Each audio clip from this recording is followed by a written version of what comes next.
Hello students. Mm, in this video lecture I will explain you the term symbol of elements and atomicity. Okay, so this is page number 38 of your chemistry book and chapter number 3, elements, compound and mixture. So already about till in the last lecture I explained till characteristics of the compound. Now today I will start with the symbol of elements. Now what are symbols? The abbreviation of the name of an element to its letter or letters are called the symbol of an element. Okay, see, it is not very convenient to write the full name, right? So we use symbols. Symbols are the short form or the shorthand. Okay, they are the short form of the element and it's make our work very easy while writing any chemical reaction or equation.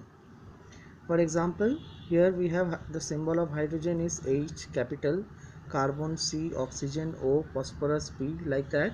Okay, there are many symbols of the elements already we have learned. Chemical symbols are a form of shorthand, right? So what are chemical symbols? Chemical symbols, they are the form of shorthand. Shorthand means in short way to write or represent the entire element.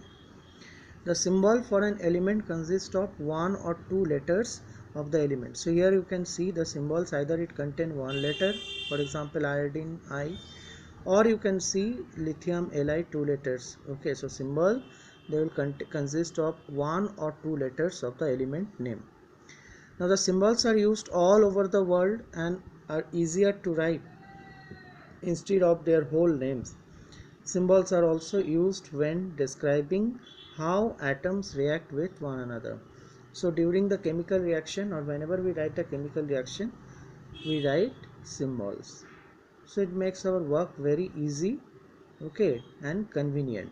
And these symbols are followed not only in our country but across the world, all over the world.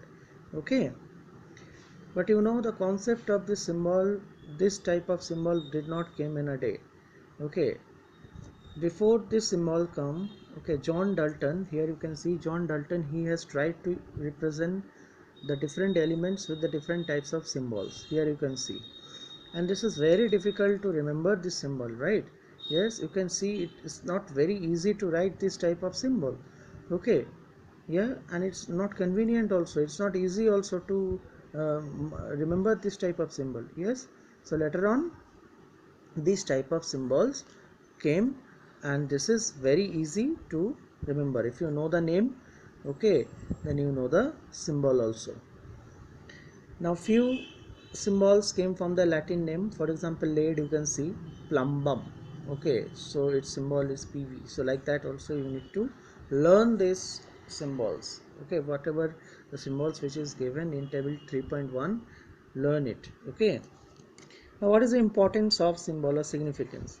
The symbols of an element signifies the following. The name of the element, first of all, the symbol shows the name of the element and one atom of element. It also represents one atom of the element. Okay. Now, next, atomicity of an element. Now, what is atomicity? Atomicity is defined as the number of atoms present in one molecule of an element. Atomicity is one, some common elements are given. So, what is atomicity? Atomicity is defined as the number of atoms present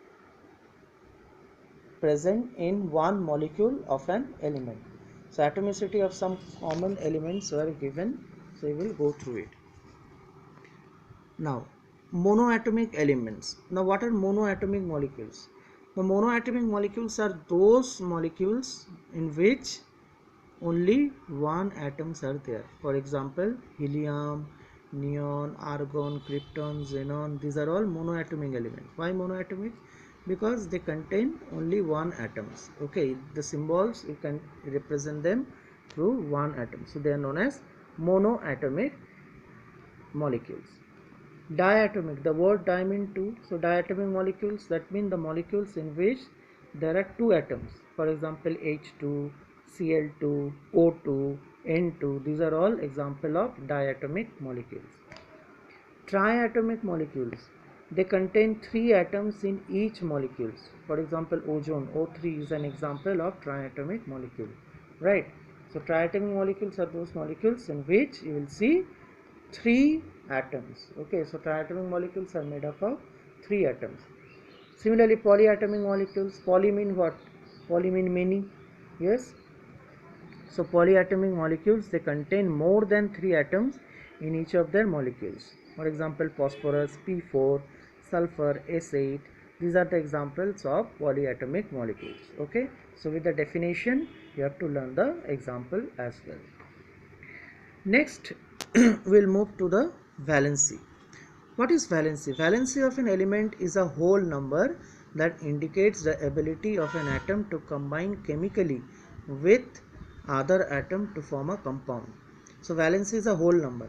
Okay, we cannot write valency is equal to 1 by 2, yeah, or 2 by 3, yeah. So it should be a whole number. Whole number means 1, 2, 3, 4, like this. Okay. It is defined as the number of electrons donated or accepted by an atom when it forms a chemical compound.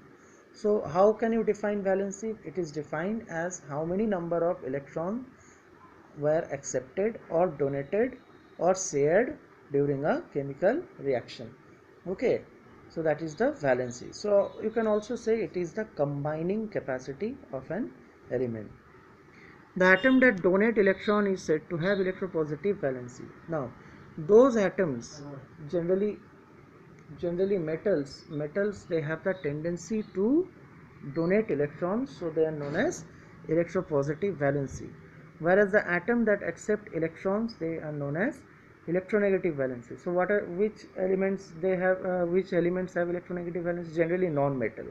Okay, specifically the non-metal, they have the tendency to gain electron, whereas the metals, they have tendency to lose electron. So metals will show the valency, that is electropositive valency. For example, here you can see also potassium, calcium, these are all metal. Okay, so you can see their valency is positive, +1, +2, right?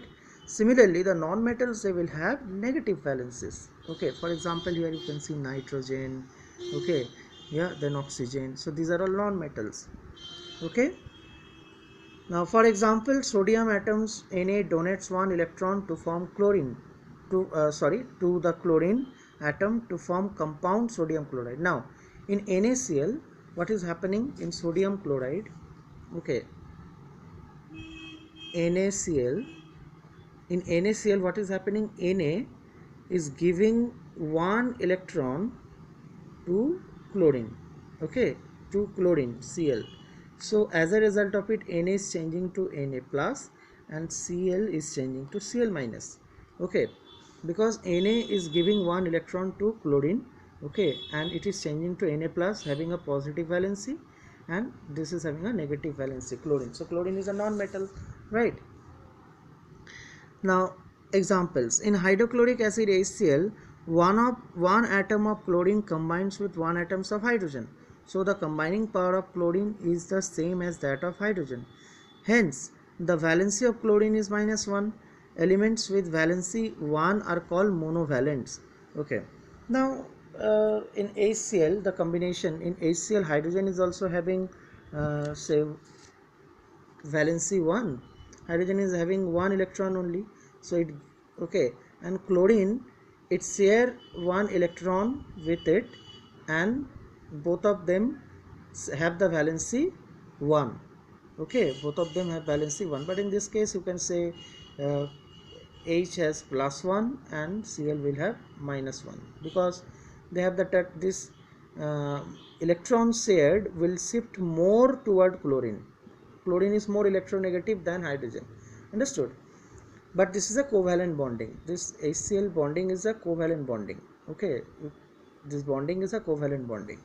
Okay, so the valency of hydrogen is also 1 and the chlorine is also 1 here. Both are monovalent. So these are known as monovalents. So fluorine, chlorine, bromine, iodine, sodium, potassium, these are all monovalent elements. Okay, because their valencies are 1. In water, H2O, 2 atoms of hydrogen combined with 1 atom of oxygen. So the valency of oxygen is -2. Okay. Now in water, what is happening? See, oxygen in its outermost oxygen atomic number is 8, so 2 comma 6. So in outermost orbit I'm writing here, okay, 1 2 3 4 5 6. See, 6 electrons are there. Okay, now hydrogen is having only one electron. Hydrogen is having only one electron. Okay, so hydrogen, what they will do, okay, now oxygen and hydrogen, okay, they are going to share the electron. They are going to share one electron. Okay, so in both the cases, now hydrogen oxygen will have -2 valency, and this also +1, this also +1, because oxygen is more electronegative compared to hydrogen. Okay, so this electron, shared pair of electron, will shift toward the oxygen. Okay, here sharing of electrons is going on. This is also a covalent bonding. So in this case also, what happened now, it is also, it's showing a valency of 2. Okay, so this type of known as elements are known as divalent element. Oxygen is known as divalent element. Okay, why? Because it has shared 2 electron. You can see here that it has shared, oxygen has shared 2 electron, so this is known as divalent molecule. Okay, so here oxygen is the divalent element. Understood? Okay, and this type of bonding is a covalent bonding. Now in covalent bonding, sharing of electron take place. Next, in ammonia. In ammonia, 3 atoms of hydrogen combine with 1 atom of nitrogen. So what should be the valency of nitrogen? 3, because nitrogen, you can see 1 nitrogen is combining with 3 hydrogen, so the valency of nitrogen should be 3. Hence an atom of nitrogen is 3 times as powerful as that of atom of hydrogen, and hence the valency of nitrogen is -3. Elements with valency 3 are called trivalent. Tri mean 3 and valent mean valency. Okay, so nitrogen valency is 3 over here. Boron, nitrogen, aluminium, phosphorus, these are all trivalent element. In methane, CH4, you can see 1 carbon has combined with 4. So what should be the valency of carbon? By looking this only you can identify that the valency of carbon here is 4. So 1 atom of carbon combined with 4 atoms of hydrogen, so the valency of carbon here is -4. And element with valency of 4 is called tetravalent. Tetra mean 4 and valent mean valency, so the valency of carbon is 4. Okay, here it is -4. Okay, so it is a tetravalent. Now carbon, silicon, titanium, lead and thorium, these are all tetravalent elements. Okay, so I have explained you till here. Okay, till the valency, tetravalency, and so you can see, assess yourself, you can do it by yourself. Okay, if you have any problem you can ask me in the message section, right? Okay, so do it and go through the video nicely. Okay, thank you.